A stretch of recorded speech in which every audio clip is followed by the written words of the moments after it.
డబ్బు, అనారోగ్యం, ఉద్యోగం, వ్యాపారం, అప్పులతో బాధపడుతున్నారా? మీకోసమే లాంచ్ యువర్ ఫ్యూచర్ ప్రోగ్రామ్.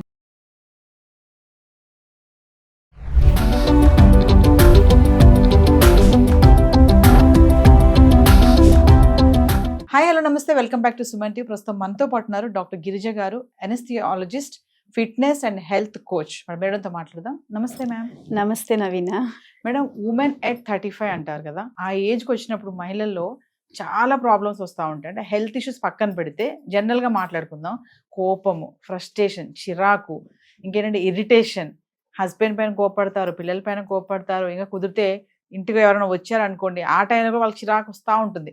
అంటే ఆ ఏజ్ ప్రభావం అనుకోవాలా, ఆ టైంలో వాళ్ళకి మెంటలీ స్ట్రాంగ్గా ఉండాలి అని అంటే మీ దగ్గర నుంచి కొంచెం టిప్స్ ఏమైనా ఉన్నాయా? అయితే ఉమెన్ ఎప్పుడైతే ఈ 30-35 అరౌండ్ స్టార్ట్ అయిన తర్వాత ఏమవుతుందంటే హార్మోన్స్ ప్రాబ్లమ్స్ మొదలవుతాయి. ఇంతకుముందు మన పెద్దవాళ్ళు ఉన్నప్పుడు 40-45, ఆ ఏజ్ 50 ఉండేది.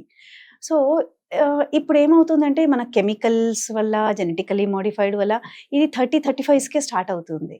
హార్మోన్స్ అన్నీ అటు ఇటుగా తగ్గేటప్పుడు ఏమవుతున్నాయంటే మూడ్ స్వింగ్స్ అవ్వడము, అంటే అనుకుంటూ ఉన్నారు ఇలాగే తను అని ఇంట్లో ఫ్యామిలీ సపోర్ట్ కూడా రాదు.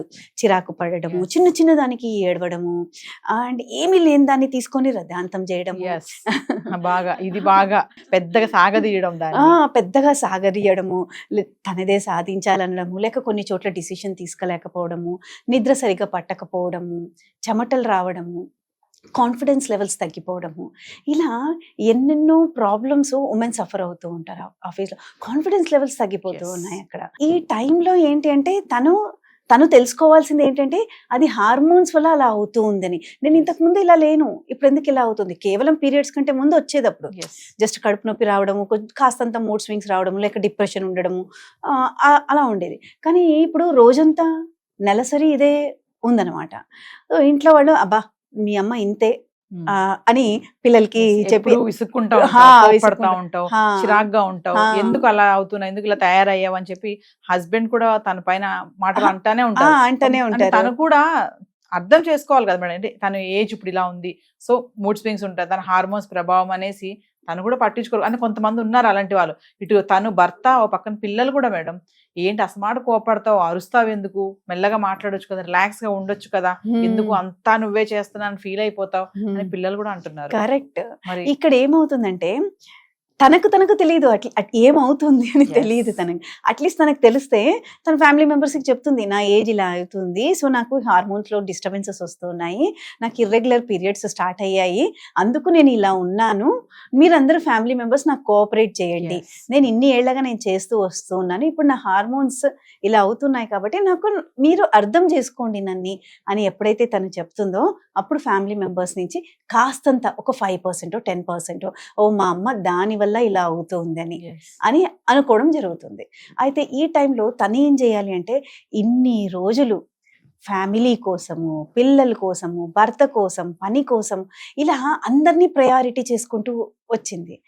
ఇప్పుడు ఏం చేయాలంటే ఈ పీరియడ్లో ఎప్పుడైతే మూడ్ స్వింగ్స్ ఇర్రెగ్యులర్గా స్టార్ట్ అవుతున్నాయో, ఎప్పుడైతే యాంగ్జైటీ లెవెల్స్ స్టార్ట్ అవుతున్నాయో, గుండె దడదడ కొట్టుకోవడం మొదలవుతుందో, నిద్ర సరిగ్గా పట్టట్లేదు అనేది, ఇవన్నీ ఉన్నప్పుడు ఏంటంటే తన గురించి శ్రద్ధ తీసుకునే సమయం మొదలైంది అని అర్థం. అది అంటే మహిళలు పనిలో పడి, బాధ్యతల్లో పడి, పిల్లలు, భర్త, అత్త, మామ, ఆడపడుచు, ఇవన్నీ అంటే ఇన్ని సిగ్మెంట్స్ ఇప్పుడు ఈ మధ్యకాలం లేవు అనుకోండి, కానీ కొంతమంది ఉన్నారు మేడం ఇంకా అలా చూసుకునే వాళ్ళు.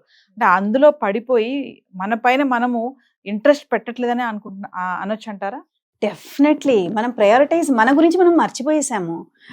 ఇంట్లో అత్తగారు, ఇంట్లో భర్త, ఇంట్లో పిల్లలు ఆడికి అయిపోతున్నాయి.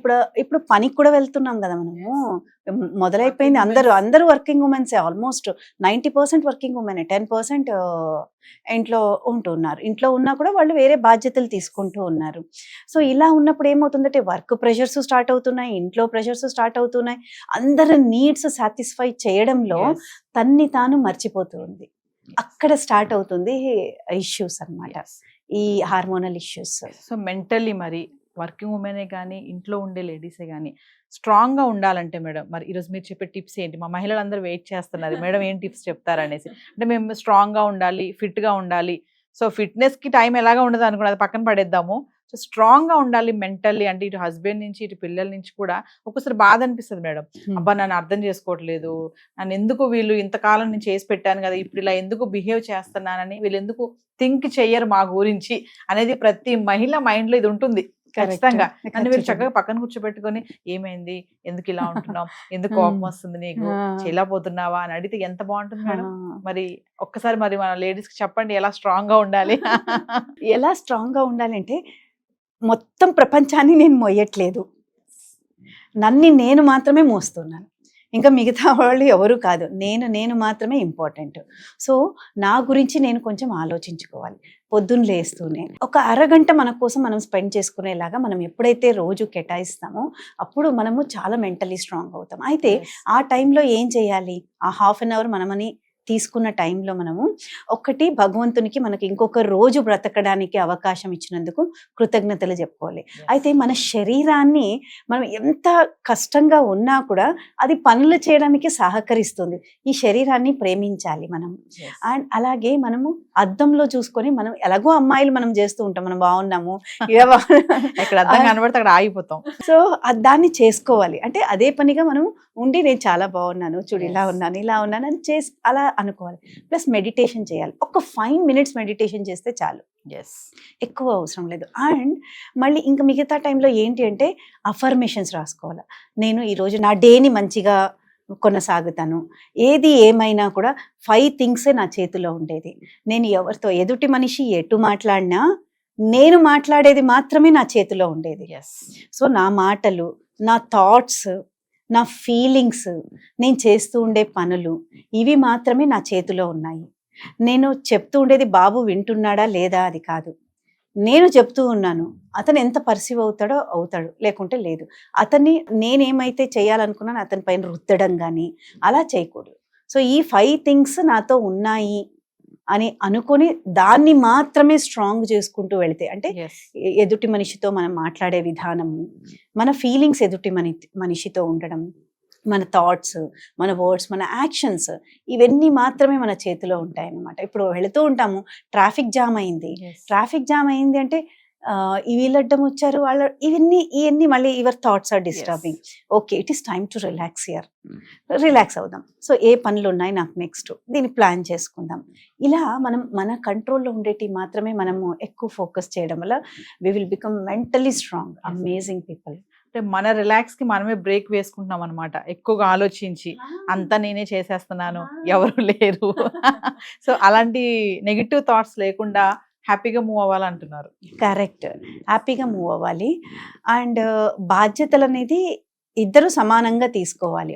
అయితే నేను ఈ బాడీని మంచిగా చేసుకుంటేనే నేను ఇంకా ప్రొడక్టివిటీ నాది మంచిగా పెరుగుతుంది అనే థాట్లో ఉండాలి. అండ్ ఇంకొకటి చాలా ఇంపార్టెంట్, ఈ మధ్యకాలంలో ఏమైపోయామంటే నేను నా సంసారం అంతే నాకు కావాలి, అలా కాకుండా మనకి ఎంత వీలవుతుందో మిగతా వాళ్ళకి ఎవరైనా బాధ ఏమైనా చెప్తూ ఉన్నప్పుడు మనం వినడం కానీ, వాళ్ళకు ఒక మంచి సజెషన్ ఇవ్వడం కానీ, ఇలా మనము మాటల ద్వారా ఇవ్వచ్చు, డబ్బుల పరంగా ఇవ్వచ్చు.